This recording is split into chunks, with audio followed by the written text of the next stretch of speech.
Line of actual control पर chief of army staff general MM Naravane दौरे पर हैं। चीन से तनाव के बीच जनरल ने कमांडरों के साथ मौके पर हालात और रणनीति पर चर्चा की। तनाव कम करने की कोशिश के बीच सेना प्रमुख का यह दौरा काफी अहम माना जा रहा है।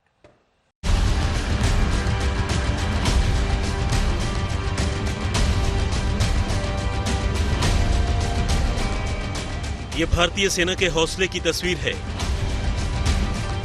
जब एलएसी पर चीन आंखें तरेर रहा हो, उस वक्त सेना के सर्वोच्च कमांडर का मौके पर होना जवानों में जोश भर देता है।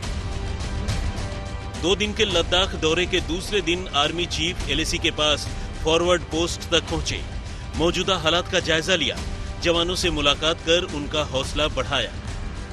जवानों को आर्मी चीफ ने साफ संदेश दिया कि जो उत्साह और जज्बा अब तक दिखाया है, वही जोश सरहद की रखवाली में भी हमेशा कायम रहे।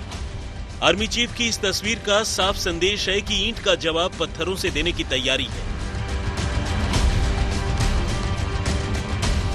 चीन किसी किस्म की गलतफहमी में न रहे। हिंदुस्तान तैयार है, हिंदुस्तान के जवान तैयार हैं।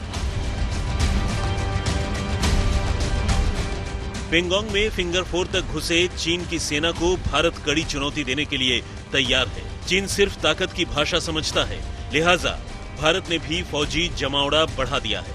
सेना प्रमुख ने 14 कोर के कमांडरों के साथ रणनीति और तैयारियों का जायजा लिया। चीन को जवाब देने के लिए सेना तैयार है। मोल्डो में मैराथन बैठक के बाद चीनी सेना का रुख नरम हुआ है और अब चीनी सेना डिसएंगेजमेंट की बात कर रही है, लेकिन भारतीय सेना पूरी तरह से चीनी सेना की वापसी चाहती है। और इस बीच सेना प्रमुख जनरल मनोज मुकुंद नरवणे लेह के दौरे पर हैं, जहां पर वो सेना के आला अधिकारियों के साथ ताजा हालात की जानकारी ले रहे हैं। इसके अलावा चीन के साथ आगे किस तरह की रणनीति होगी, उस पर भी चर्चा होगी और उसके बाद सेना चीन के साथ बातचीत को लेकर आगे बढ़ेगी। लेफ्टिनेंट जनरल स्तर की बैठक में एलएसी पर तनाव कम करने पर सहमति बन गई है। भारत चाहता है कि चीन तय वक्त पर अप्रैल की स्थिति तक लौट जाए। सेना के पीछे हटने पर सहमति तो बनी है, लेकिन सवाल है कि चीन कब पीछे हटाएगा अपनी सेना। सूत्र बताते हैं कि यह आसान नहीं होगा। एलएसी पर हालात सामान्य होने में कई महीने लग सकते हैं। कम तनाव वाले इलाकों से पहले जवानों की वापसी होगी। दोनों ओर से जवानों की वापसी धीरे धीरे ही हो पाएगी। असली मुश्किल पेंगोंग झील को लेकर है, जहां पर चीन फिंगर 4 पर आकर बैठ गया है। चीन के साथ लाइन ऑफ एक्चुअल कंट्रोल पे जो हालात हैं, भारत की कोशिश है कि सेना किसी भी हालत में हथियारों के मामले में पीछे ना रहे। यही कारण है कि रूस से आने वाली S-400 एंटी मिसाइल सिस्टम शायद अब समय से पहले आ जाए।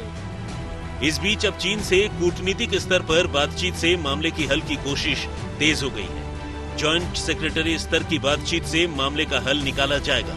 ये साफ हो गया है कि चीन की साजिश और हमारी जमीन हड़पने की बदनीयती वाले मंसूबे पर पानी फिरना तय है।